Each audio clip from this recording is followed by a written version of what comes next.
वो cheap labour को पाने के लिए किसी भी हद तक जाने को तैयार होंगे। और उसमें हमें ये बात समझने में कई बार जो वहाँ काम कर रहे होते हैं उनको भी समझने में देर लगती है, भले ही देर से सही, लेकिन समझ वो ज़रूर रहे हैं। एक जागरूकता तो आई है कि उनका एक्सप्लॉयटेशन हो रहा है। हमारे पास वर्ल्ड में चीपेस्ट मास लेबर है, इनको वर्ल्ड का चीपेस्ट लेबर क्यों एक्सपेंसिव लग रहा है? तो वो चीपेस्ट को और चीप करके, ताकि कोई वॉइस आपकी ना रह जाए। और इंडियन स्टेट मान जाता है इस बात को कि हाँ ठीक है, आप एम्प्लॉयर एम्प्लॉय रिलेशनशिप मत करो, आप उनको अगर पार्टनर बोलना चाहते हो तो पार्टनर बोल दो, लेकिन पार्टनर बोलने के नाम पे वो किस तरह से जो उनका एक्सप्लॉयटेशन है उसको ऑब्फस्केट कर रहे हैं, उसको छिपा रहे हैं, उसके ऊपर कोई चर्चा इंडियन स्टेट कभी नहीं करती है। आज इंटरनेट सिर्फ आधे अधूरे सच और पूरे झूठ में डूबा हुआ है। किसी के पास गहराई से सोचने का या शांति से सुनने का वक्त ही नहीं है। हम एक ऐसा शांत कोना बनाने की कोशिश कर रहे हैं। Nope, not your ordinary podcast for entertainment. मेरा पहला सवाल है कि आज के जो कॉर्पोरेट्स है और आज के जो बिजनेसेस है वो अपने एम्प्लॉई या जो लेबर प्रोवाइड करते हैं उनसे बिल्कुल नाखुश लग रहे हैं, इसकी क्या वजह है? बहुत बढ़िया सवाल है कुणाल, लेकिन उसको कहने से पहले मैं ये अपनी एक बात कहना चाहूँगा कि हम जिस देश में रहते हैं वहाँ का जो 90% से ज़्यादा जो कामगार वर्ग है वो बिल्कुल ही एक जिसको हम इनफॉर्मल सेक्टर कहते हैं, अनियमित क्षेत्र में काम करने वाला बंदा है। तो एक बहुत छोटा सा तबका है जो कॉरपोरेट सेक्टर और गवर्नमेंट सेक्टर में काम करता है, और उसमें से भी जो 50% वो लोग जो काम करते हैं वो भी अनियमित ही, उनका जो रोज़गार है वो अनियमित है। उस संदर्भ में ये सवाल कि उनसे खुश क्यों नहीं है अपने में एक बहुत बड़ा एक सवाल है, और उसको समझने के लिए मुझे लगता है कि जो इंडियन इंडस्ट्रियलिस्ट हैं या जो कैपिटलिस्ट हैं उनको समझने के लिए तो जो लार्जर पर्सपेक्टिव है ना कि कैसे कैपिटलिस्ट वर्ल्ड लेबर के क्वेश्चन को देखता है, उसको भी समझने की बहुत ज़्यादा ज़रूरत है। और वो अगर एक बहुत ही छोटे शब्दों में कहें तो कैपिटल के लिए लेबर जो है, वो जो पूरी इंडस्ट्री है उस तरह से देखती है कि उनका जो पूरा खोज है वो है, उसको मैं कहता हूँ fanatical quest for cheap labour. तो ये जो नाखुश आप देख रहे हैं उनको, ये बेसिकली उनको जो ये चीप लेबर मिलने से जो परेशानियां हो रही हैं उसके ऊपर वो नाखुश व्यक्त करते हैं। अभी जैसे कि फ़िलहाल में L&T के चेयरमैन सुब्रमण्यम ने एक बड़ा स्टेटमेंट दिया था। उन्होंने स्टेटमेंट दिया कि जो आज के टाइम में मतलब वाइट कॉलर वर्कर्स, जो एग्जीक्यूटिव वर्कर्स हैं, उसके लिए उन्होंने एक अलग स्टेटमेंट दिया, और जो इनफॉर्मल वर्कर्स हैं, जो कैजुअल वर्कर्स हैं, उस पर उन्होंने अलग स्टेटमेंट दिया। अब यूँ तो देखने में ये लगेगा कि उन्होंने जो कहा है वो इंडस्ट्रियलिस्ट हैं, तो आम जनता जो है उनकी बातों को वैल्यू देते हुए एक्सेप्ट कर लेगी कि अच्छा ये सही बात कह रहे हैं, बट रियलिटी वो नहीं है। वो रियलिटी इसलिए नहीं है क्योंकि इन दोनों पहलू को साथ में देखेंगे तो दोनों मिलाकर, कुल मिलाकर वो आपको यही बताता है कि ये लेबर राइट्स के ऊपर एक बहुत बड़ा अटैक है। वो कैसे, वो मैं समझाता हूँ। पहले एग्जीक्यूटिव वाला बाद में आऊँगा, पहले मैं वर्किंग क्लास जो है उसके ऊपर समझाता हूँ। उन्होंने कहा कि जो हमारे पास जो हैं वर्कर्स मिल नहीं रहे हैं काम करने को, क्योंकि वो अपने क्षेत्रों में, अपने घरों में शायद वो कंफर्टेबल लाइफ जी रहे हैं। वो उन्होंने कहा कि शायद उनको सोशल सिक्योरिटी स्कीम्स जो है वो गवर्नमेंट दे रही है। अब ये देखिए कि ये जो पूरा प्रोजेक्ट है वो प्रोजेक्ट पिछले 3 दशक से, जिसको हम न्यू लिबरल प्रोजेक्ट कहते हैं, उसका एक ऑनस्लॉट कैसे होता है कि जब सुब्रमण्यम ने ये स्टेटमेंट कहा तो हमने चाहा कि चलो देखते हैं डेटा में कि वो क्या दिखाता है। क्या वाकई में ऐसा है कि कंस्ट्रक्शन सेक्टर में या जो बाकी के कैजुअल वर्कर्स हैं उनमें कम हो गई है उनकी संख्या आने में? तो हमें बहुत ही सरप्राइजिंग सा रिज़ल्ट मिला है। अब वो ये है कि जब आपको पता होगा 2016-17 में जब डिमोनेटाइजेशन हुआ था तो उससे जो है भारत की जो आर्थिक स्थिति में जो छोटे छोटे जो रोज़गार करने वाले लोग थे उनकी तो आपने पूरा ब्लड आपने निकाल दिया था उनसे, ठीक है। तो ग्रामीण अर्थव्यवस्था को भी आपने इस तरह से चौपट कर दिया था कि वहाँ जो लोगों को काम करने का मौका मिलता था वो बिल्कुल ख़त्म हो गया था। तो उससे एक बड़ा पलायन दिखा था ग्रामीण क्षेत्र से शहर की तरफ, खास करके महिलाओं का। और वो जो महिलाएं आ रही थीं, और ये दशक, ये स्टोरी जो है पिछले 3 दशक से चल रही है कि आप एक तरफ देख रहे हो कि एग्रीकल्चरल में जितना सपोर्ट सरकार देना चाहिए था, वो आपने नहीं दिया।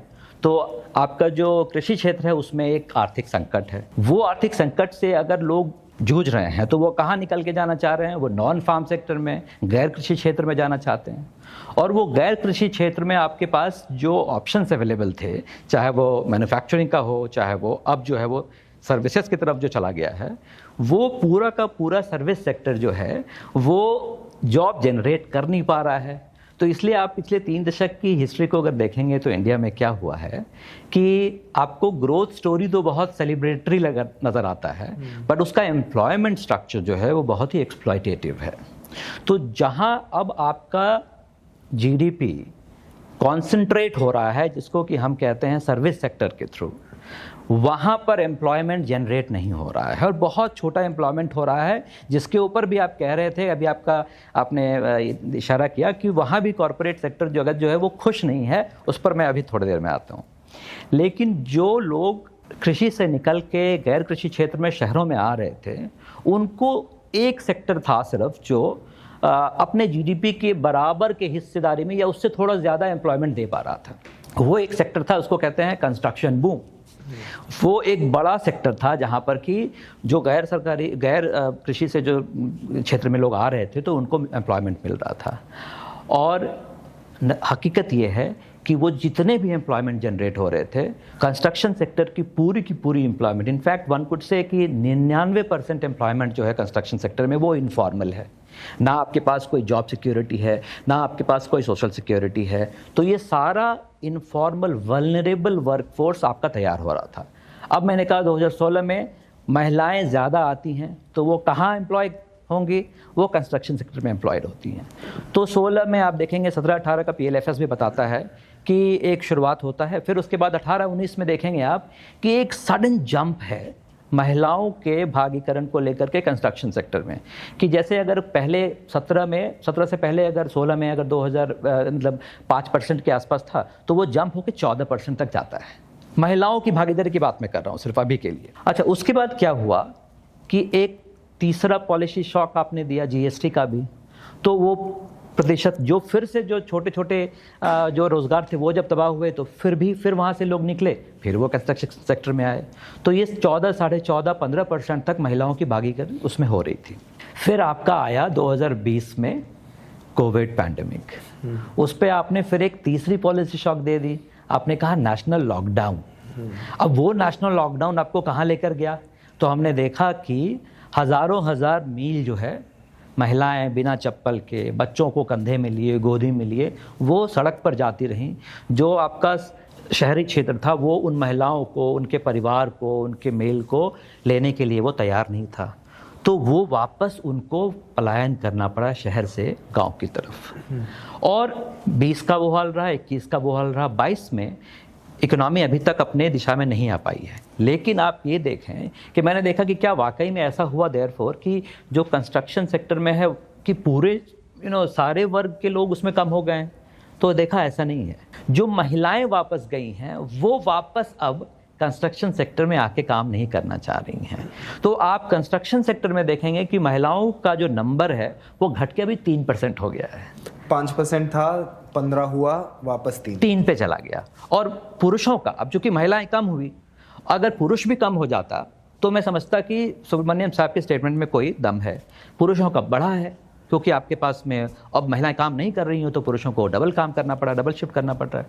तो जो ये दर्द है सुब्रमण्यम साहब का कि वो कह रहे थे कि नहीं मिल रहे हैं, उनको सोशल सिक्योरिटी बहुत है, वो बेसिकली लेबर के स्किल को लेकर के, लेबर के अनअवेलेबिलिटी को लेकर के नहीं है।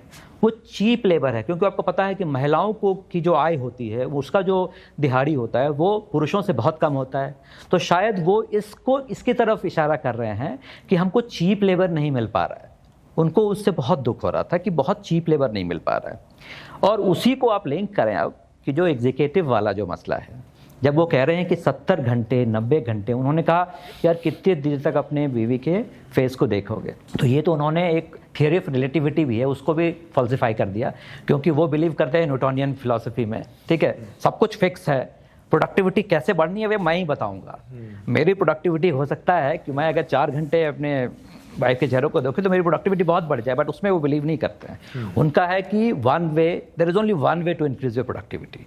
और प्रोडक्टिविटी की बात जहाँ तक आती है और घंटे वर्क करने से, जो कल्चर एग्जीक्यूटिव में अभी है, आप आज हम बात कर रहे हैं, पिछले कल की न्यूज़ है, 18 अप्रैल की न्यूज़ है कि कई सारे एग्जीक्यूटिव न्यूज़पेपर्स में ने कवर किया उसको कि जो एग्जीक्यूटिव्स काम करते हैं आईटी सेक्टर में, जिसको कि हम बहुत ही एक अपर क्लास एक फिनोमेना मानते हैं, वहाँ पे कितनी तरह की सुसाइड रेट्स बढ़ रही हैं।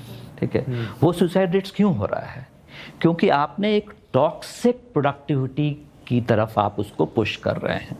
तो प्रोडक्टिविटी कहना और उसके पीछे की जो वर्क लाइफ बैलेंस जो बेसिकली उसको डिस्टर्ब करना, उसको छुपाने की बात है, वो कोई नहीं करता है।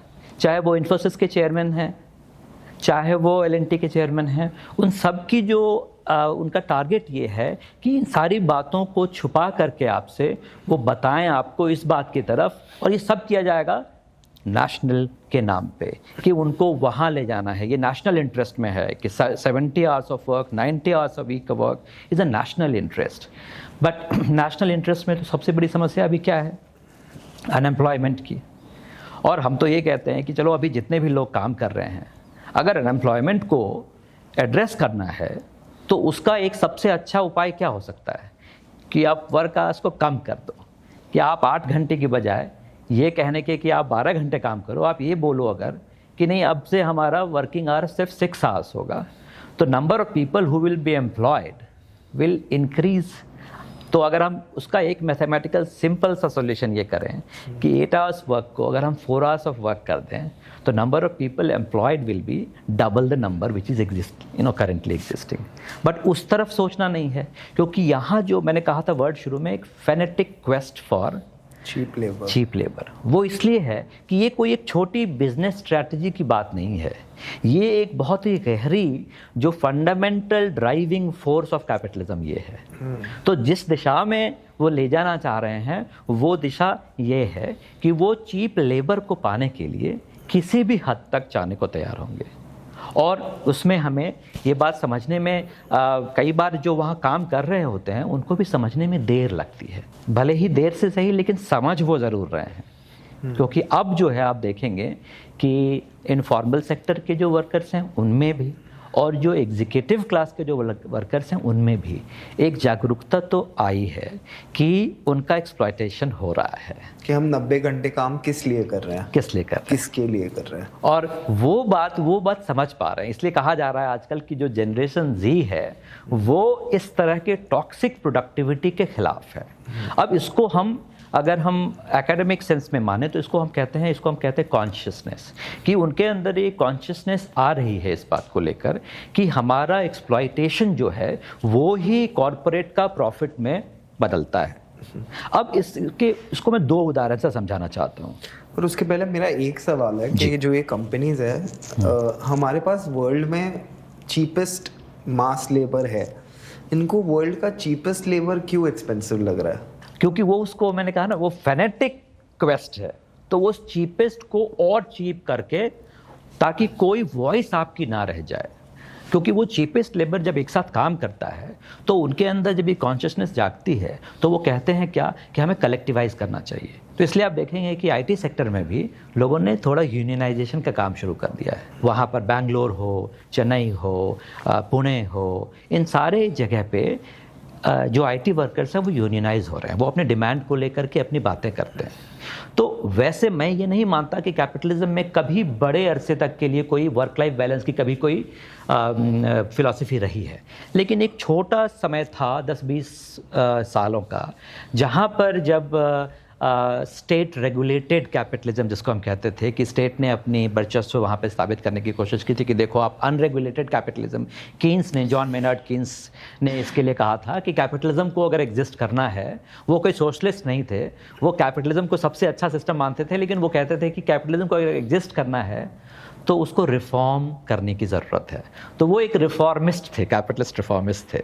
उन्होंने ये कहा था कि आप थोड़ा वर्क लाइफ बैलेंस करो, थोड़ा लोगों को बेटर वेज दो, और उसके बदले में उनसे जितना आपको उनके मसल पावर, उनका एनर्जी पावर जितना मांग सकते हो आप मांग लो, लेकिन थोड़ा बेटर वेज दे दो। तो इसीलिए उनकी थोड़ी कंजम्पशन बढ़ जाएगा उनका, तो वो आपके प्रोडक्ट को ख़रीद पाएंगे। तो बेसिकली एक तरह का वो ट्रैप था जिसमें कि आप इस बात को करते। लेकिन उसका एक अनइंटेंडेड कॉन्सिक्वेंस था, वो ये था कि जब लोग साथ में मिलकर काम करते हैं तो फिर जब वो कलेक्टिव होकर यूनियन बनाते हैं तो वो बारगेन करते हैं। तो अभी का जो ये दौर है आईटी सेक्टर में, ये बहुत ही इंटरेस्टिंग दौर है जहाँ पर वर्कर्स आपस में एकजुट होकर, कलेक्टिव होकर अलग अलग नामों से हुए हैं। हाँ, ये बात ज़रूर है कि अभी भी ऐसा माना जा रहा है कि कॉन्शियसनेस उस लेवल तक नहीं पहुंचा है कि वो अपने आप को यूनियन कहने लगे। तो कई लोग अपने आप को मतलब वेलफेयर एसोसिएशन के नाम से जानते हैं, कई लोग अपने अलग अलग नाम से कर रहे हैं, लेकिन अल्टीमेटली वो एक कलेक्टिवाइजेशन है। बिकॉज उनमें डर ये है कि इतना स्किल्ड लेबर अवेलेबल है, so that's why they have to take cautious decisions कि हम ज़्यादा यूनियनाइज करेंगे तो ऐसा तो नहीं है कि जॉब्स मतलब they will be replaced immediately. हाँ, वो हिडन एजेंडा है, उसको क्या है कि इसको कहते हैं हिडन फियट है कि अगर किसी को पता, और ये हो रहा है, और उसका मैं एग्जांपल दूंगा चेन्नई में टाटा कंसल्टेंसी सर्विसेज के जब 2016 में मास इंट्रेंचमेंट उन्होंने किया था, उसको लेकर के जब कोर्ट में ये बात गई तो उस पर डिबेट किया, बड़ा इंटरेस्टिंग डिबेट है, बट मैं हमारे 2 मिनट में आऊँगा। तो इंटरेस्टिंग बात वो मैं ये बताना चाहता था कि ये जब ये जो इसका जो हिडन फियट ये है कि अगर आपका नाम दिख गया कि आपने कोई रजिस्ट्रेशन किया है किसी यूनियन का, तो आपको किसी दूसरे तरीके से वो आपको फायर कर देंगे, वही प्रोडक्टिविटी वाला सवाल वहाँ पे देंगे। अब वो केस था ये कि TCS में, और बहुत इंटरेस्टिंग है ये, हम लोग अपने क्लास में भी यूज़ करते हैं एग्जाम्पल्स को, कि डिबेट ये था कि आपने किसी को वर्कर को फायर कर दिया, और ये हायर एंड फायर की पॉलिसी को हम कहते हैं फ्लेक्सिबल। इसको सेलिब्रेट किया जाता है कि हम labour flexibility in the market के नाम पे, ये जो सारा न्यू लिबरल के बाद शुरू हुआ है। तो उसको जब फायर किया गया तो उस वर्कर ने कोर्ट में जब अपील किया लेबर कमिश्नर के पास, तो उसने कहा कि आई एम अ वर्कर, और वर्कर के नाम पे मेरा जो फायरिंग और हायरिंग है वो रेगुलेट होता है इंडस्ट्रियल डिस्प्यूट एक्ट से। और वो इंडस्ट्रियल डिस्प्यूट एक्ट में अगर आप वर्कर हैं तो आपको अगर फायर किया जाता है तो आपको 3 महीने की नोटिस, और आपको अगर आपने 3 महीने की नोटिस नहीं दी है तो आपका वो हायरिंग इलीगल होता है। पूरा का पूरा जो कॉरपोरेट का अटेम्प्ट था वो ये था, ये साबित करने के लिए कि वो वर्कर नहीं है। और उन्होंने इसके लिए ये साबित करने की कोशिश की कि देखिए आप उसके हम तो वर्कर एम्प्लॉय ही नहीं करते हैं, हम तो सिर्फ मैनेजर से एम्प्लॉय करते हैं। और उनका जो नोमेनक्लेचर है वो एग्जीक्यूटिव, कंसल्टेंट, ये सारा अटेम्प्ट इसलिए है कि आप इंडस्ट्रियल डिस्प्यूट एक्ट में जो वर्कर का जो डेफिनेशन है उसको, जो उसके काम के डेफिनेशन से उससे अलग करने के लिए। और ये इंडस्ट्रियल डिस्प्यूट एक्ट कौन से साल का है? ये अभी 2016, और इंडस्ट्रियल डिस्प्यूट एक्ट तो 1956 से है। तो ये जो प्रोटेक्शन है वर्कर की वो 1956 से है? बिल्कुल मिला हुआ। 1956 में एक वर्कर ज़्यादा फ्री था आज के बनस्पत। और उसके इंडस्ट्रियल डिस्प्यूट एक्ट पे एक बड़ी इंटरेस्टिंग स्टोरी है कि जब भारत आज़ाद हुआ था और जब ये इंडस्ट्रियल डिस्प्यूट एक्ट को बना रहा था तो पार्लियामेंटेरियंस ने एक बहुत ही विस्तृत कहते हैं व्यापक डेफिनेशन वर्कर का बनाया था। उसमें अगर उसके ओरिजिनल बिल को आप देखेंगे तो उसमें उस ओरिजिनल बिल में जो डोमेस्टिक, जो घरेलू काम करने की जो महिलाएं आती हैं, डोमेस्टिक वर्कर, वो भी उस वर्कर के डेफिनेशन में शामिल थी। उस समय इंडस्ट्रियलिस्ट लॉबी ने उस बिल का विरोध करके उसके ओरिजिनल वर्जन को डाइल्यूट करके 3 साल तक उस बिल को रोके रखा था। और इसलिए जब फाइनली वो बिल पास हुआ था तो उसमें से घरेलू कामकाज वाली महिलाएं और ऐसे भी, तो उसमें उन्होंने क्या कर दिया था कि जो इंडस्ट्रियल डिस्प्यूट एक्ट है उसको फैक्ट्री एक्ट के साथ जोड़ दिया था। तो इसलिए वो फैक्ट्री एक्ट में जो वर्कर डिफाइंड है वही वहाँ पर उसमें जा सकते थे। तो इंटरेस्टिंग 2016 में ये हुआ कि लेबर कमिश्नर ने जब कंपनी के रिप्लाईज़ को और पिटिशनर के काउंटर रिप्लाई को पढ़ा और समझा तो उन्होंने कहा कि जो काम का सलीका है, जो आप उससे काम करवा रहे हैं, वो एक्चुअली क्लरिकल ग्रेड का काम है। और इसीलिए क्योंकि काम के सलीके को लेकर के ऑलरेडी सुप्रीम कोर्ट के कई डिसीजंस हैं कि अगर आप उसी तरह का काम कर रहे हैं जैसा कि फैक्ट्री में एक क्लरिकल काम करता है तो आप वर्कर के डेफिनेशन को कवर करेंगे, और आपको इसलिए इंडस्ट्रियल डिस्प्यूट एक्ट के तहत ही उनको ट्रीट करना पड़ेगा। उस पर उस कंपनी की हार हुई और उसको लेकर के अभी भी लीगल बैटल चल रहा है, क्योंकि उन्होंने शायद हाई कोर्ट में अपील किया है और वो डिबेट चल रहा है। बट ये बहुत ही इंटरेस्टिंग है कि पूरा का पूरा कॉरपोरेट जगत जो कि केवल चंद बहुत ही छोटे तबके के एम्प्लॉयमेंट के लिए ज़िम्मेदार है। लार्ज एम्प्लॉयमेंट तो आपका वो MSME में होता है, और वो मैंने कहा कि वो इनफॉर्मल है क्योंकि उनकी कैपेसिटी खुद नहीं है। लेकिन जो कॉरपोरेट जगत है उनकी पूरी कोशिश ये है कि वो वर्कर के डेफिनेशन से बचे।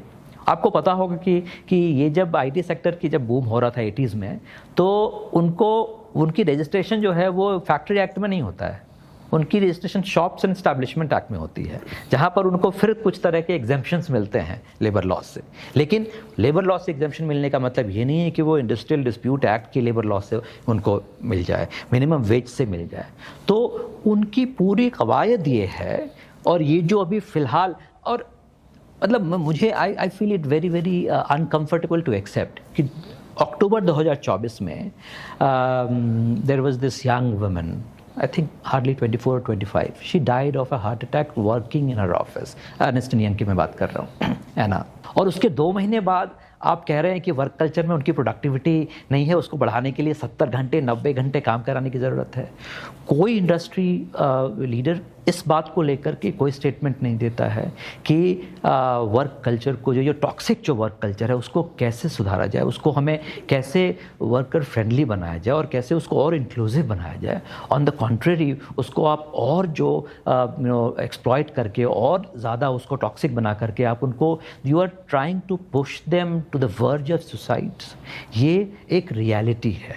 तो वो इन सारे मुद्दों का मैं ये मानता हूँ कि पिछले 3 दशक में इंडियन कैपिटलिज्म ने जो इतने क्राइसिस दिए हैं, उन क्राइसिस को हमेशा वो नेशनल फर्वर को लेकर के कि ये नेशनल क्राइसिस है, उसको इन्वोक करके वो हमेशा उसका पूरी कवायद वो है कि वो कैसे यूनियनाइजेशन को ख़त्म करे, कैसे प्रॉफिट को सबसे ज़्यादा अहमियत दे करके वर्क लाइफ को पूरी तरह से ख़त्म करे। उसका मैं और एग्जांपल देता हूँ। 90-91 में अगर मैं सिर्फ ऑर्गेनाइज सेक्टर की बात कर रहा हूँ, अभी मैं अनऑर्गेनाइज सेक्टर की बात नहीं कर रहा हूँ। जो वेज टू प्रॉफिट रेशियो था 90-91 में, वो था 1.41 कि वेज शेयर जो था वो प्रॉफिट शेयर से कहीं ज़्यादा था। 2019-20 में वही शेयर घट के हो गया 0.41, मतलब जो प्रॉफिट शेयर है उसका आधा अब वेज शेयर हो गया है। ऑर्गेनाइज्ड, हाँ, अब ऑर्गेनाइज क्या है? वो होता है वेज लीडर। अगर ऑर्गेनाइज में वेज ज़्यादा बढ़ेंगे तो अनऑर्गेनाइज में भी वेज डिमांड बढ़ता है। आपने ऑर्गेनाइज के ही सेक्टर को ऐसा वेज डिप्रेस कर रखा है तो अनऑर्गेनाइज में वल्नरेबिलिटी और बढ़ेगी। हाँ, इसको अगर आप इस तरह से सोच कर देखें कि सब लोग कहते हैं पर कैपिटा जीडीपी तो बढ़ा है। अब अगर पर कैपिटा जीडीपी आज के कॉन्टेक्स्ट में एक कृषक जो एग्रीकल्चरल लेबरर है उसको अगर पर कैपिटा जीडीपी पे जाना है तो 1990 के करीब में, 89-90 या 91 के करीब में उनको लगता था 256 दिन काम करने का, अगर वो उस पर कैपिटा जीडीपी पे जाते। आज के पर कैपिटा जीडीपी पे जाने के लिए 414 दिन काम करना पड़ेगा, वो जो उनके पास है नहीं, क्योंकि साल के सिर्फ 365 होते हैं, काम उनको 314 करना पड़ेगा। मतलब ये हुआ कि वो उस पर कैपिटा जीडीपी अपनी ज़िंदगी में पहुंच नहीं पाएंगे। वैसे ही नॉन फार्म सेक्टर में जहां पर पहले लगते थे 156 दिन के आसपास, आज वो 281 दिन है। ये जो न्यू लिबरल ऑनस्लॉट है उसका बेसिकली क्या है कि जो कामकाजी लोग हैं उनको पर कैपिटा जीडीपी को पाने के लिए भी उसके लायक छोड़ा ही नहीं जा रहा है, और इसीलिए वो दुखी है। ये उनका जो मेन मुद्दा समझ में आता है। तो बेसिकली अभी जो एक ऐप रेवोल्यूशन बोल दीजिए या टेक रेवोल्यूशन बोल दीजिए, उसमें लेबर का एक बहुत सही तरीके से इस्तेमाल करके उनको गिग वर्कर्स बुलाया जा रहा है।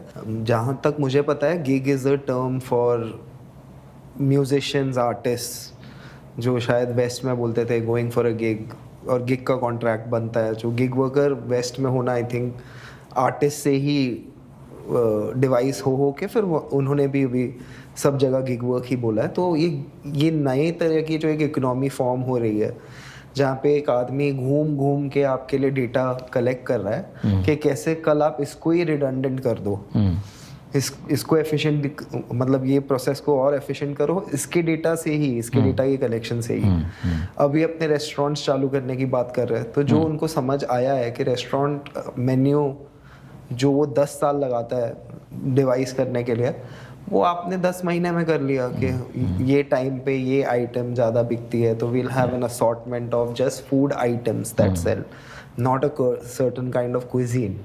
तो ये एक अलग टाइप का, तो पहले तो गिग वर्कर्स झेल रहे थे, फिर उसके बाद रेस्टोरेंट ओनर्स झेल रहे हैं, अब जो क्विक कॉमर्स से एडिक्टेड लोग हैं वो झेल रहे हैं कि एंड्रॉइड पे रेट अलग है, iOS पे रेट अलग है, बाहर जाना छोड़ दिया है, रेस्टोरेंट से जो नॉर्मली खाना आ जाता था आधे घंटे में वो पूरा टूट ही गया है वो लिंक, बिकॉज किसी ने अपने डिलीवरी बॉयज रखे नहीं, पहले आके दे गिव इनफ इंसेंटिव्स, अब नहीं दे रहे। तो इस पे क्या है, अब तो कॉमर्स मिनिस्टर ने भी बोला है कि ये गलत है, नहीं होना चाहिए। वो गलत है कहना और करने में उनके लिए उसको जो करना पड़ेगा वो शायद मंशा दिखती नहीं है, क्योंकि एक्चुअली गवर्नमेंट ऑफ इंडिया की कई रिपोर्ट्स ने गिग वर्क को बहुत ही सेलिब्रेटरी मोड में एक्सेप्ट किया है। और वो मैं इसलिए कह रहा हूँ क्योंकि पार्लियामेंट की स्पीचेस को आप देख लीजिए, एक तो वैसे भी बहुत कम होता है पार्लियामेंट में स्पीच, लेकिन जो भी होता है उसमें सब लोग जो ट्रेजरी बेंच है वो कैसे सेलिब्रेट करता है इस बात को कि गिग वर्क बढ़ा है। और ये एक्चुअली बहुत ही दुख की बात है कि इस देश में जहाँ पर कि अनएम्प्लॉयमेंट की इतनी समस्या है, वहाँ पर आप गिग वर्क को सेलिब्रेट कर रहे हो, तो जहाँ गिग वर्क में लोगों के ज़्यादा जाने के ये मापदंड समझना चाहिए कि एक्चुअली इकोनॉमिक क्राइसिस में है, अनएम्प्लॉयमेंट बढ़ रही है, लोगों को रोज़गार मिल नहीं रहा है, इसीलिए लोग गिग वर्क में जा रहे हैं, और उनको जा भी नहीं रहे हैं, उनको एक्चुअली फोर्स किया जा रहा है क्योंकि उनके सर्वाइवल की बात है। उसको अगर उस तरह से ना पेश करके ये किया जाए कि देखो हमने कितना रोज़गार जनरेट किया है, जोमेटो में इतने लोग काम करते हैं, इस पर इतने लोग काम करते हैं, और वो काम करते हैं तो फिर वो तो कामगार भी होने चाहिए, वो तो वर्कर भी होने चाहिए। लेकिन अभी एक तो कैपिटलिज्म ने एक नया तरीका ढूंढा, वो ये कह रहे हैं कि जो गिग वर्क में जो आप कह रहे थे ना कि वेस्ट में जो कॉन्सेप्ट था गिग वर्क का, वो अ मैटर ऑफ चॉइस था कि मैं I don't want to get into a formal employer employee relationship because I will have my autonomy, तो मैं इसलिए अपने हिसाब से कॉन्ट्रैक्ट करूंगा। यहाँ पर वो नहीं है। यहाँ पर गिग वर्क में कैपिटलिज्म ने अब उसको एक मेन स्ट्रीमाइज कर दिया है, और वो ये कह रहे हैं कि अब आप किसी के लिए काम नहीं करते, आप मेरे लिए काम करते हो लेकिन मेरे लिए काम नहीं करते हो। तो ये एक तरीका उन्होंने ढूंढा है, और वो क्या कह रहे हैं जिसको कि गवर्नमेंट ऑफ इंडिया ने एक्चुअली एक्सेप्ट कर लिया है, और ये बहुत ही दुखद है और हास्यास्पद है कि कैपिटल ये डिमांड कर रहा है स्टेट से कि आप ये बोलो कि मैं उसका एम्प्लॉयर नहीं हूँ, वो मेरा एम्प्लॉय नहीं है, तो मतलब जो ट्रेडिशनल एम्प्लॉयर एम्प्लॉय रिलेशनशिप था हम उसमें काम नहीं करेंगे। अगर आप ये परमिशन हमें देते हो तब तो आपके यहाँ हम इन्वेस्ट करेंगे, अगर ना हम कहीं और जाकर इन्वेस्ट करेंगे। और इंडियन स्टेट मान जाता है इस बात को कि हाँ ठीक है, आप एम्प्लॉयर एम्प्लॉय रिलेशनशिप मत करो, आप उनको अगर पार्टनर बोलना चाहते हो तो पार्टनर बोल दो, लेकिन पार्टनर बोलने के नाम पे वो किस तरह से जो उनका एक्सप्लॉयटेशन है उसको ऑब्फस्केट कर रहे हैं, उसको छिपा रहे हैं, उसके ऊपर कोई चर्चा इंडियन स्टेट कभी नहीं करती है। अब ये सवाल समझने की बात है कि जो आपने कहा कि ये जो कैपिटल का इन्वेस्टमेंट इसमें हो रहा है वो आखिर इसमें से प्रॉफिट कैसे निकालते हैं, क्योंकि पहले गिग वर्क में मतलब पहले बिजनेस का या कैपिटल का तो था ना कि आप you buy cheap and you sell dear, लेकिन यहाँ तो आपको इस गिग वर्क में ये दिखेगा कि they buy cheap buy dear and they sell cheap, क्योंकि उनको फाइट करना है उसको शुरुआत में जब शुरुआत होती है। तो अब ये इसका मतलब है कि इनका प्रॉफिट कहाँ से आता है, तो वो प्रॉफिट अगर समझना है तो आपको उस गिग वर्कर की जो कंपनी है वो कौन है, वो कौन इन्वेस्ट कर रहा है, ये एक बहुत ही हिडन सा मसला रहता है, कोई नहीं जानता, क्योंकि उनका प्रॉफिट बेसिकली यहाँ से निकल के नहीं आ रहा है, उनका प्रॉफिट कहीं स्टॉक मार्केट में, और उसको कहते हैं ना आज के कॉन्टेक्स्ट में आप देखेंगे कि हर ऐप पे एक रेटिंग का बहुत एक इंटरेस्टिंग सा वो लगाया गया है, तो रेट और ट्रस्ट। तो हर गिग वर्कर ये क्लेम करना चाहता है कि हमारे पास इतने पार्टनर्स हैं, तो इतने पार्टनर से आप क्लेम करेंगे तो उस पार्टनर में आपको फिर ये बताना पड़ता है कैसे करोगे, तो वो डिजिटल है। अब वो डिजिटल अगर हो गया तो आपको ये दिखाना पड़ेगा कि ये आपके पार्टनर हैं। अगर वो अब एम्प्लॉई होता तो वो एम्प्लॉई फिर स्टेट रेगुलेशंस के हिसाब से उसको आपको एम्प्लॉयमेंट की सिक्योरिटी बेनिफिट्स देनी होती है। और आपने ये डिमांड कर दिया और स्टेट ने मान लिया कि अब वो मेरा एम्प्लॉय नहीं है, वो मेरे पार्टनर हैं। तो इसका मतलब है कि पार्टनर कहने के नाम पे ना तो आपने पार्टनर का डेफिनेशनल एस्पेक्ट चेंज किया, बल्कि जो नेसेसिटीज़ थी आपको एक एम्प्लॉयमेंट क्रिएट करने के बाद करने का, उसको आपने पूरी तरह से ख़त्म कर दिया। अब जो आपने बहुत बड़ी अच्छी बात कही कि एक्चुअल प्रॉफिट तो इनका वो डेटा से हो रहा है, और उस डेटा प्रोटेक्शन के ऊपर आपका अगर इंडिया में लॉ देख लीजिए तो वो आपको कोई रेगुलेशन नहीं है जो ये बता सके कि आज अगर अमेज़न या कि जो ज़ोमैटो जो डेटा हमसे कलेक्ट कर रहा है हमारे फूड चॉइस को लेकर के, हमारे ऑर्डर्स को लेकर के, तो वो डेटा का वो यूज़ अगले 10 सालों में किस तरह से करने वाले हैं, और किस तरह से वो कंज्यूमर बिहेवियर को चेंज करके आपका एक कॉन्सर्टेड अटेम्प्ट है कि आप ना सिर्फ सोचें बल्कि आप खाना भी उन्हीं की तरह से खाएं, आप सोए भी उन्हीं टाइम पीरियड के हिसाब से सोएं, आप जगह भी उसी हिसाब से जिस तरह से वो आपको चाह रहे हैं। तो एक पूरा एफर्ट है कि आपके लाइफस्टाइल को इतना डिपेंडेंट बना दिया जाए उनके सिस्टम पे, कैपिटलिज्म पे, कि आप एक न्यू एज ऑफ स्लेवरी की तरफ आपको तब्दील किया जाएगा। वही चीज़ आर्टिफिशियल इंटेलिजेंस के थ्रू भी हो रहा है, और वही चीज़ आपको डेटा का जिस तरह से इस्तेमाल कर रहा है कैपिटल आपके लाइफ को इंगेज होते हुए, उसको लेकर के वो कर रहा है। काफ़ी लोग ऐसे हैं जिनको लग रहा है वो देश हित में स्विगी मंगा रहे हैं या जोमेटो मंगा रहे हैं या उबर ले रहे हैं या अर्बन क्लैप वाले को बुला रहे हैं घर पे, ये देश हित में हो रहा है, ये जॉब क्रिएशन है। और हमेशा मेरा कहना ये है कि आप एक बंदा जो जॉब चाहता है उसे फ्रीडम दे रहे हो काम नहीं करने का बिना पैसों के, तो ये तो कोई फ्रीडम है नहीं। मतलब मैं अगर आपको बोल दूँ यहाँ पे आप उड़ लो कोई प्रॉब्लम नहीं है, पर नहीं है पॉसिबल, तो ये कैसा ऑप्शन है? सो ये जो लोगों को लग रहा है कि ये जॉब क्रिएटर्स है और इसका इकोनॉमी में फ़ायदा हो रहा है, अगर आप वो थोड़ा समझा पाए। वेल, इसको ये जो सेलिब्रेट कर रहे हैं ना जॉब क्रिएटर्स के नाम पे, उसका अगर सही मायने में सोचा जाए तो वो जॉब क्रिएटर्स नहीं है, वो डिस्गाइज्ड अनएम्प्लॉयड है। जो लोग बेरोज़गार हैं लेकिन डिस्गाइज्ड हैं, उनको पता नहीं चलता है कि वो खुद अनएम्प्लॉयड है, और समाज में भी उनको लगता है कि वो अनएम्प्लॉयड नहीं है। और उसको हम लोग कहते हैं ये जो डिस्गाइज्ड वेज लेबर जिसको कहते हैं कि उनको वेजेस भी नहीं मिलते हैं, तो वो एक ही बहुत ही अहम समस्या आज के कॉन्टेक्स्ट में है। लेकिन जैसा कि मैंने कहा कि पिछले 3 दशक से कैपिटलिज्म हर बार जब भी क्राइसिस में होता है तो उसको नेशनल इंटरेस्ट के नाम पे डाल करके वो आपसे कहता है कि ये देश हित में है। और अनफॉर्चुनेटली इसको जैसा भी माने कि ये ग्लोबल साउथ में कैपिटल का ये कैरेक्टर बहुत दिखता है कि आप नेशनलिज्म को इन्वोक करके कैपिटलिज्म अपनी बातें मनवाना और अपनी प्रॉफिट को कंटिन्यू करना चाहता है।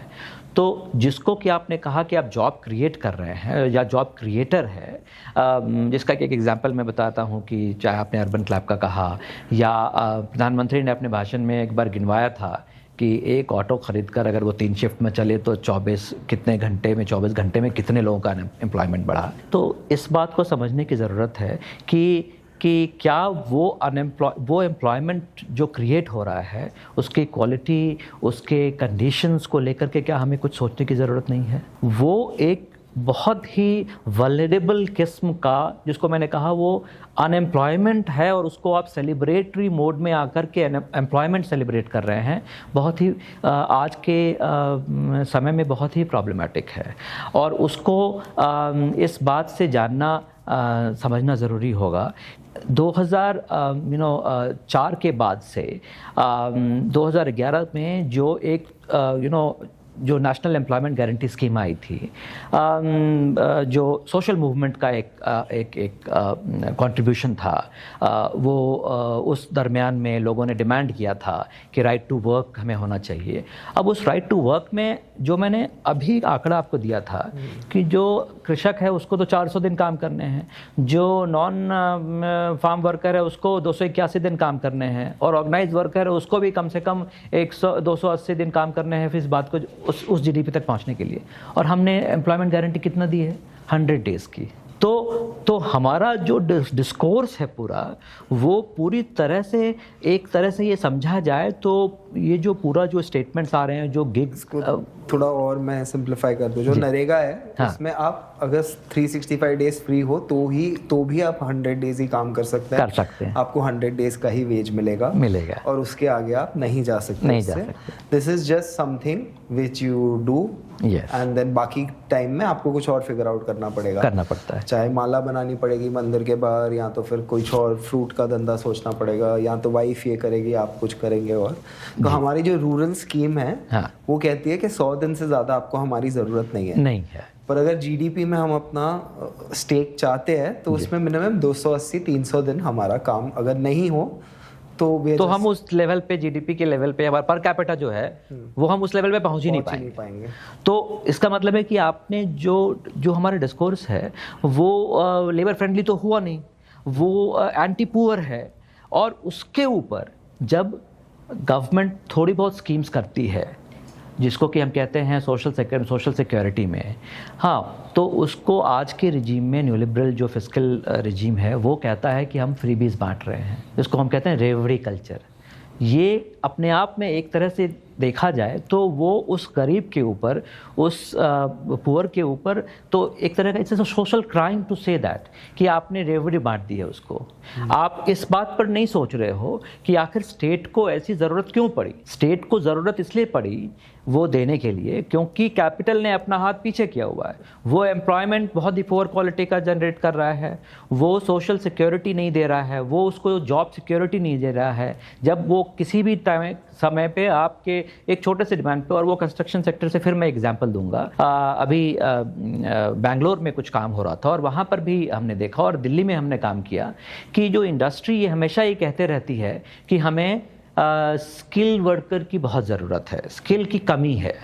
तो एक स्टडी हमने की थी 2016 में, उसमें हमने ये कोशिश किया कि देखें कि इंडस्ट्री उस स्किल को समझता कैसे है, कि उसके लिए स्किल की क्या वैल्यू है। तो हमने कहा कि भाई इनफॉर्मल सेक्टर में हम देखना चाहते हैं स्किल की वैल्यू। वो कहते हैं कि कंस्ट्रक्शन वर्कर सारे अनस्किल्ड हैं, यहाँ पर हमें स्किलिंग की ज़रूरत है। तो हमने सोचा कि जो 15 साल 20 साल काम करके दूसरे जगहों पे जैसे गल्फ़ में जाते हैं या और कंट्रीज़ में जाते हैं, वहाँ पर जब 15 साल वो काम करते हैं तो वो स्किल्ड हो जाते हैं। तो इसका मतलब ऐसा हो कि जो रिटर्न माइग्रेंट्स हमारे घर पे आते हैं वापस, तो उसके लिए तो इंडस्ट्री जो है उसके लिए माला लेकर के एयरपोर्ट पे खड़ी होगी, इमिग्रेशन पे, कि आप आ रहे हैं, आपको हमने ये जॉब दिया। आपको मालूम होना चाहिए कि 400 हमारा सैंपल सर्वे था, उसमें से सैंपल में से 89% लोग जो हैं कंस्ट्रक्शन सेक्टर में काम नहीं कर रहे होते हैं। क्यों? क्योंकि इंडस्ट्री उसको वेज देने के लिए तैयार नहीं है जिस लेवल पे वो अपने फैमिली को उसके साथ रख सके।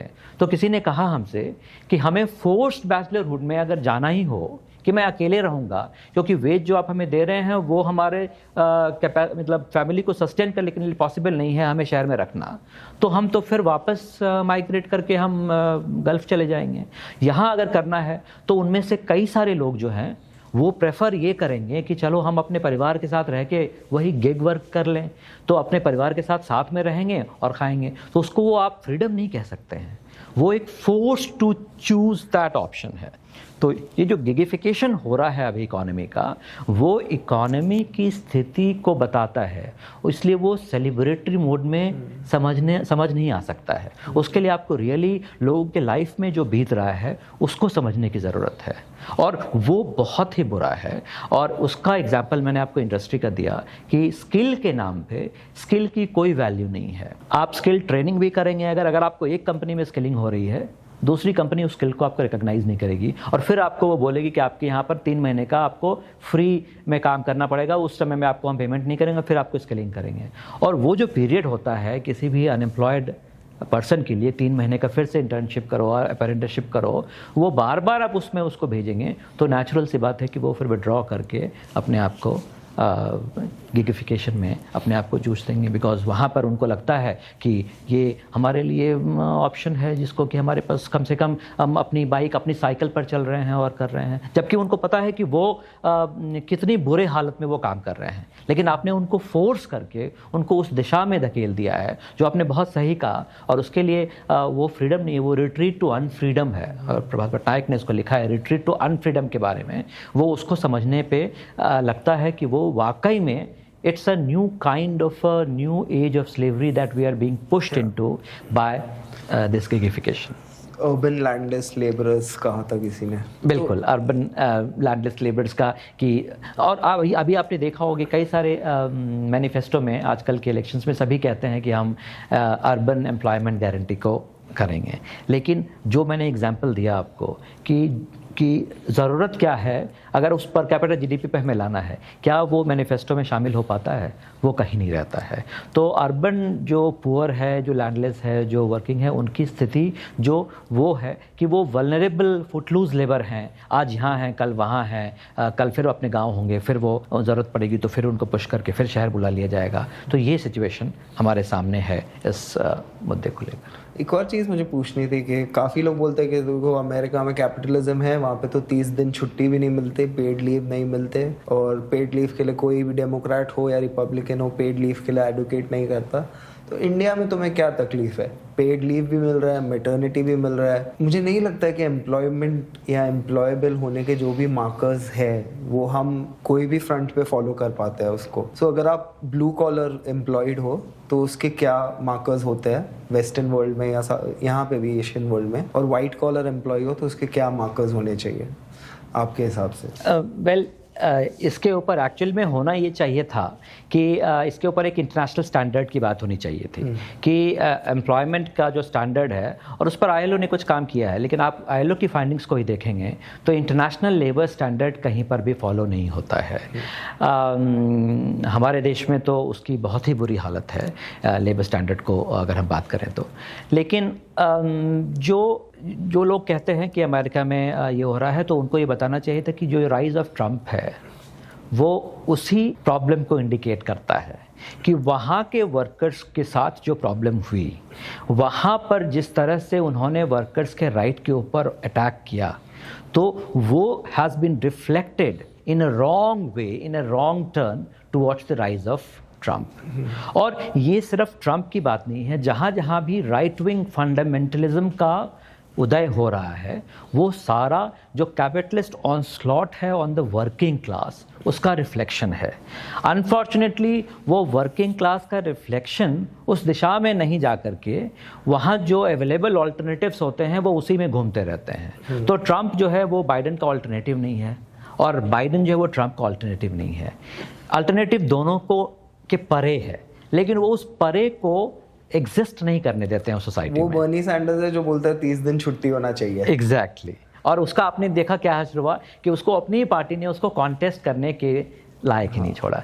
तो और यही चीज़ आपने ब्रिटेन में भी देखा, यूके में भी देखा, जेरेमी कॉर्बिन को कैसे लेबर पार्टी निकाल देती है, और आज के कॉन्टेक्स्ट में लेबर पार्टी वहाँ क्या है वो आप उसी लेबर स्टैंडर्ड्स के मापदंड पे देखें तो आपको पता चलेगा। तो ये एक पूरा का पूरा जो ऑनस्लॉट है कैपिटल का लेबर के ऊपर में, उसमें ग्लोबल साउथ ऑब्वियसली सबसे पिछड़ा हुआ है। लेबर स्टैंडर्ड्स को लेकर के यहाँ बात नहीं होगी, और जो मैंने कहा कि अगर बात होती है तो उसमें जो स्टेट है और जो यहाँ के आपके जो कैपिटलिस्ट हैं, जो स्टेट के साथ नेक्सस में रहते हैं, और वो स्टेट कैपिटल का जो नेक्सस है उसमें वो वर्किंग क्लास के ऊपर जो ऑनस्लॉट है उसको और फांसीवादी ताकतों की तरफ जोड़ देते हैं। और वो जो फैक्टर है वो काम करता है आपको आज के कॉन्टेक्स्ट में इंडिया में भी, जो पर्टिकुलरली पोस्ट 2014 जो जिस तरह से regime anti labour anti poor काम कर रही है। अच्छी बात यह है कि यहाँ पर रेजिस्टेंस हम कर पा रहे हैं। फार्मर्स मूवमेंट एक रेजिस्टेंस करके दिखाया, वर्कर्स यूनियन ने रेजिस्टेंस करके दिखाया है, लेकिन इस रेजिस्टेंस को और ज़्यादा बढ़ाने की ज़रूरत है, और उसमें डिफरेंट सेक्टर्स ऑफ जो ट्रेड यूनियन है उनको साथ में आकर के साथ में काम करने की ज़रूरत है। वो जो हमें अभी फ़िलहाल बनता हुआ दिख रहा है, लेकिन उसका क्या रिफ्लेक्शन होगा ये आगे वाला समय बताएगा। तो जैसे ये मार्कर्स हम बात कर रहे थे, अगर 100 दिन की नरेगा पे अगर ये इतना रो रहे हैं, तो अगर एक आइडियल स्टेट आगे 300 दिन का मिनिमम गारंटी दे दे, रूरल वेलफेयर या अर्बन जॉब गारंटी भी, 300 दिन का minimum ways I think NREGA का 210 या 212 रुपए होगा, तो फिर ये स्टेट क्या बोलेंगे अगर 300 दिन गवर्नमेंट? ये बहुत एक पुरानी डिबेट है इसके ऊपर में, और ये अच्छा हुआ कि आपने पूछा। ये डिबेट ये है कि जो आपने कहा कि अगर स्टेट एम्प्लॉयर बन जाए, जो राइट टू एम्प्लॉयमेंट है वो स्टेट की रिस्पॉन्सिबिलिटी दिया ना, तो कैपिटल इसके इतना खिलाफ है, इसलिए वो नरेगा को भी नहीं आने देना चाह रहे थे। स्टेट को कैपिटल कभी एम्प्लॉयर की तरह देखना ही नहीं चाहता है, क्योंकि वही उनका स्टे है। अगर वो कहते हैं कि अगर स्टेट एम्प्लॉयर बन गया तो कैपिटल क्या करेगा, कैपिटल के ऊपर ट्रस्ट कैसे होगा? इनोवेट करेगा कैपिटल, और क्या करेगा? वो तो नहीं करना है उनको, क्योंकि उनको प्रॉफिट जो है वो इनोवेशन से नहीं है, एक्सप्लॉयटेशन से आना है। तो अगर वो इनोवेट करेगा, इनोवेट में एक्सपेंडिचर कितना है प्राइवेट का? बहुत कम। सारा इनोवेशन स्टेट के हाथों है। तो वो भी एक डिबेट है कि इनोवेशन स्टेट करेगा, प्रॉफिट कैपिटल कमाएगा। तो इसको लेकर के जो डिबेट है अभी आप देखेंगे कि जो दो तरह का है कि स्टेट जो एक्सपेंडिचर करता है वो दो तरीके से करता है। एक है कि कैपिटल एक्सपेंडिचर करता है, जो आप करंट रिज्यूम को देखेंगे कि बार बार कह रहा है कि हम कैपिटल एक्सपेंडिचर में इतना इन्वेस्ट कर रहे हैं। और दूसरा है मास कंजम्पशन को सब्सिडाइज करने का, जो कि आप सोशल स्कीम्स निकालते हैं, राशन देना। वो इन दोनों स्कीम को लेकर के आपको देखेगा कैपिटल कितना विरोध करती है इन दोनों चीज़ों को। पहले वाले को विरोध इसलिए करती है क्योंकि स्टेट को वो एम्प्लॉयर बनने ही नहीं देना चाहती है। दूसरे को वो इसलिए विरोध करती है क्योंकि कैपिटलिज्म का फंडामेंटल थॉट ये है कि you should sweat out to earn your livelihood if you do not have any private means. और प्राइवेट मीन्स है आपके पास, आप अंबानी के बेटे हैं, कोई बात नहीं है, आपको पसीना लगाने की ज़रूरत नहीं है। लेकिन अगर आप अंबानीज नहीं हैं, अडानीज नहीं है, तो फिर तो आपको पसीना लगा करके तभी आपको दो पैसे कमा सकते हो। तो ये फंडामेंटली इन दोनों के खिलाफ है। और इसके ऊपर एक 1940 में एक पेपर लिखा था माइकल कैलिस्की ने, political aspects of full employment, जो आप कह रहे थे ना 300 दिन का। फुल एम्प्लॉयमेंट की जो पॉसिबिलिटी है उसके लिए जो एग्जिस्टिंग सिस्टम है उसको स्ट्रक्चरल ट्रांसफॉर्मेशन की ज़रूरत करेगी। इस मौजूदा परिस्थिति में फुल एम्प्लॉयमेंट पॉसिबल नहीं होता है, और वो पॉसिबल सिर्फ एक फैसिस्ट स्टेट में ही हो पाता है, जो कि नाज़िम ने किया था उन दिनों में। तो वैसे सुनने में बड़ा अच्छा लगता है कि कैपिटलिज्म, एक्चुअली में कैपिटलिज्म को इससे विरोध क्यों होना चाहिए कि अगर लोगों के पास एम्प्लॉयमेंट होगा तो वो ज़्यादा कंजम्पशन कर पाएंगे, वो कैपिटल अगर इंडस्ट्री में मैन्युफैक्चरिंग करते हैं तो वो ख़रीद पाएंगे। लेकिन उनको फंडामेंटली इस बात से प्रॉब्लम है कि स्टेट एम्प्लॉयर है, क्योंकि फिर जो है स्टेट अपनी बात खुद कर पाएगा। फिर वो उनका नेक्सस जो है जिस पर वो कंट्रोल करते हैं, क्योंकि अगर स्टेट खुद एम्प्लॉयमेंट जनरेट करने लगे तो फिर वो कैपिटल के कंट्रोल में नहीं रह पाएगा। और यही वजह है कि स्टेट दोनों तरह के एक्सपेंडिचर अगर करना चाहे तो कैपिटल उसको करने नहीं देती है। तो चाहे वो उसको वो एग्रीकल्चर के नाम पे कहेगी, चाहे वो उसको कहेगी कि आप कैपिटल एक्सपेंडिचर भी मत करो। तो वो दोनों तरीके से स्टेट को बांध के रखना चाहती है, और वो बांध करके ताकि उसका जो सरप्लस पॉपुलेशन है, जो उसके लिए हमेशा गिग वर्कर बन के काम करता रहे, वो बरकरार रखने के लिए वो स्टेट को एक्सपेंडिचर नहीं करना चाहती है। तभी एक जो आपने देखा होगा कि आपका जो रेवेन्यू और एक्सपेंडिचर में जो डिफरेंस होना चाहिए, जिसको हम कहते हैं फिस्कल डेफिसिट, वो उन्होंने फिक्स कर दिया है 3%। अब वो 3% मतलब अगर स्टेट की रिस्पॉन्सिबिलिटी, स्टेट ने ये प्रॉमिस किया है, कॉन्स्टिट्यूशनल गारंटी दिया है लोगों को कि वो एक अच्छी ज़िंदगी प्रॉमिस करता है सबों को, तो स्टेट को फिर फिस्कल रिस्पॉन्सिबिलिटी, फिस्कल डेफिसिट से क्यों रोका जाता है उस बात को करने के लिए? फिर वो जो अगर वो प्रॉमिस कर रहा है उसको, अगर वो कुछ सोशल स्कीम्स बनाना चाह रहा है लोगों के लिए, तो जो कैपिटल नहीं कर रहा है तो फिर कैपिटल उसको क्यों नहीं करने देता है? अभी यही या एक चीज़ इस पर फिस्कल डेफिसिट पे अगर आप थोड़ा इलेबरेट करके समझाए कि क्यों स्टेट ने 3% पे कैप किया है और क्यों अपनी ड्यूटी से भाग रहा है बेसिकली। एक्चुअली 2002-03 में आपने देखा कि इंडिया में ये कवायद जब वर्ल्ड बैंक और IMF का लोन लेकर के इंडिया ने इकोनॉमिक रिफॉर्म, जिसको कि मैं कहता हूँ ऑनस्लॉट ऑन लेबर, किया था, वो बेसिकली कैपिटल का डिमांड था कि आप दो चीज़ें नहीं करेंगे। एक तो आप नई नौकरियां नहीं बनाएंगे, और दूसरा कि जो भी आपकी एग्जिस्टिंग नौकरियां हैं उस पर आप वेज कट करेंगे। ठीक है, तो इन दोनों चीज़ों को करने के लिए आपको, ये दोनों अगर आप करेंगे, तब उन्होंने कहा कि आपको एक्सपेंडिचर जो है वो आपके रेवेन्यू से, जो आपका खर्चा है वो आपकी आय से ज़्यादा नहीं होनी चाहिए। तो स्टेट की आय है GDP, हाँ, वहाँ से आप जितना कमाते हैं, जो आपका बजटरी एक्सपेंडिचर है, जितना आप हर साल आपकी आमदनी होगी, उससे सिर्फ 2 या 3% एक्स्ट्रा आप कर सकते हैं। वो बेसिकली यही था कि अगर स्टेट एक्सपेंडिचर करेगा, जो कि आपको सोशल सेक्टर में एक्सपेंडिचर करना पड़ेगा, तो वहाँ आप उसको स्टेट को रोक करके रखेंगे, आप सोशल सेक्टर में स्पेंडिंग को रोक कर रखेंगे। और ये स्ट्रक्चरल एडजस्टमेंट प्रोग्राम जो IMF और वर्ल्ड बैंक ने इम्पोज किया ग्लोबल साउथ के तमाम देशों के ऊपर में, आपको ये बात भी दर्शकों को ये अच्छा लगेगा सुनकर कि अमेरिका कभी जो है फिस्कल डेफिसिट को नहीं मानता है, वो 2% 3% का नहीं, उसकी फिस्कल डेफिसिट हमेशा इससे कहीं ज़्यादा 6% 10% होती है, और उसके ऊपर कोई स्ट्रक्चरल एडजस्टमेंट नहीं है। हाँ, वो अपने किसानों को सब्सिडी दे सकता है, हाँ वो अपने ट्रेड में प्रोटेक्शनिज्म रख सकता है, ठीक है, लेकिन यही काम अगर कोई दूसरा देश कर रहा हो तो उसके ऊपर वो सैंक्शन लगाता है। हाँ, आप अगर अपने एग्रीकल्चर में ज़्यादा सब्सिडी देंगे तो आपके ऊपर सैंक्शन लगा देगा, आप अगर उनको ज़्यादा एक्सपेंडिचर करेंगे वेजेस पे तो वो उसके ऊपर सैंक्शन लगा देगा। तो ये फिस्कल डेफिसिट और ये जो 2% 3% का जो 3% का जो मापदंड है, ये कैसे हुआ, इसके पीछे कोई लॉजिक नहीं है। कोई स्टडी नहीं हुई है कि ये बताने के लिए कि 2% को मान लिया जाए कि ये फिस्कल प्रूडेंस है, कि मतलब बहुत ही अच्छा सिस्टम चल रहा है, अगर आप 2% से ज़्यादा फिस्कल डेफिसिट नहीं हो आपका, इसके ऊपर कोई स्टडी नहीं है जो ये बता पाए, क्योंकि कभी इसके ऊपर स्टडी की नहीं गई है। अचानक एक दिन सबको मना गया कि 2% हम लगाते हैं, और ये सिर्फ इंडिया की बात नहीं, ये इंटरनेशनल स्केल पर है कि 2% की फिस्कल डेफिसिट को फिस्कल प्रूडेंस माना जाता है। वो बिल्कुल ही एक बेबुनियाद, ठीक है, क्योंकि अगर कॉन्स्टिट्यूशनल प्रॉमिस आपको गारंटी करवानी है जो आपने की हुई है, तो उस पर राज्य को तो बढ़ चढ़ कर हिस्सा लेकर के खर्च करना चाहिए। और इकोनॉमिक क्राइसिस में ये प्रूवन है, जो वॉर के टाइम में जो जॉन मेनर्ड केन्स ने कहा भी कि अगर स्टेट खर्च करेगा तो उससे लोगों की आमदनी बढ़ेगी, कंजम्पशन पावर बढ़ेगा, और फिर उससे डिमांड जनरेट होगा, और वो डिमांड जो है फिर आपको इकोनॉमी को इम्प्रूव कराएगा, ठीक है। और इस पे कई सारी स्टडीज़ हैं, इंडिया में भी एक स्टडी है 1973 की स्टडी है कि अगर आप किसी गरीब को 1 रुपया देते हैं और किसी अमीर को 1 रुपया दीजिए, तो प्रोबेबिलिटी कि वो 1 रुपया खर्च होकर मार्केट में वापस आए वो गरीब के साथ है, वो 70 पैसे से ज़्यादा 73-74 पैसे वो खर्च करेगा। और आज के कॉन्टेक्स्ट में अगर एक स्टडी की जाए तो शायद वो 99 खर्च करेगा, क्योंकि उनके पास कुछ नहीं है।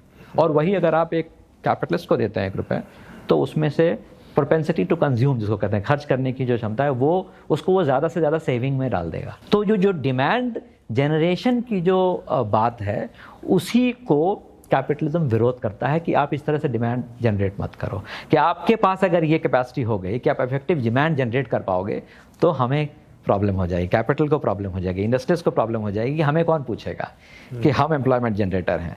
90 घंटे एक हफ्ते में काम करने के लिए कहेंगे तो नारायण मूर्ति साहब की तरफ फिर उस समय कौन देखेगा। हाँ, तो आज के कॉन्टेक्स्ट में क्योंकि स्टेट जनरेट नहीं कर पा रहा है, स्टेट को आपने रोक रखा है, तो इसीलिए नारायण मूर्ति अगर ये कहें कि 90 घंटे काम करेंगे, हाँ, और 90 घंटे काम करके आप क्या बनाएंगे, केवल जो है आप एडवांस्ड इंडस्ट्रियलिस्ट जो वेस्टर्न नेशंस हैं उनका बैकएंड सपोर्ट करने के लिए है, आपने कोई इनोवेशन तो किया नहीं है। तो उस इनोवेशन को करने के लिए जो आपको एक फ्रीडम जो आपको माइंड चाहिए वो आप देना नहीं चाहते हैं, तो उनको आप एक स्लेव वेज लेबर बनाना चाहते हैं। और उसी की तरफ एक बात है कि आप कैपिटल एक्सपेंडिचर को भी स्टेट को रोक के रखेंगे, फिर आप उनको सोशल सिक्योरिटी में भी, सोशल सेक्टर में भी आप देना नहीं चाहेंगे। हाँ, एक चीज़ में जहाँ पर कि कोई कमी नहीं होगी वो है कि आप कॉरपोरेट्स को दें और उसको फिर आप एनपीएस में तब्दील करके फिर उसको आप फोरको कर जाएं, ठीक है, उस पर आपको कोई रोक नहीं लगेगा।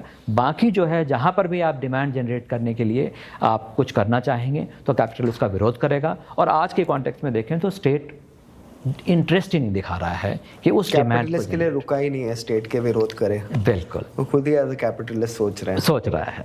वो एक पूरा नेक्सस है, क्योंकि उनके लिए ना जो एक कैलेस्की ने अपने पेपर में लिखा था कि फुल एम्प्लॉयमेंट कैपिटलिस्ट स्ट्रक्चर में आपको पुश करता है फैसिज्म की तरफ, और वही आपको यहाँ पर भी देखना को मिलेगा कि जो स्टेट है वो पूरी तरह से कैपिटल, और इंडियन के कॉन्टेक्स्ट में तो क्रोनी कैपिटलिज्म को कहा जाता है कि क्रोनी कैपिटल के नेक्सस के साथ में वो ये दिखाने की कोशिश करता है कि देखो हम कितना मार्केट फ्रेंडली, हम कितना एम्प्लॉयमेंट जनरेटर लोगों के साथ में खड़े हैं, और बेसिकली वो प्रॉफिट मोटिव और फैसिज्म की तरफ दोनों के साथ साथ ही वो काम करता है। Thank you for coming. I had a great time talking to you, listening to you. Thank you so much. बढ़िया था, I think we got everything. Yeah.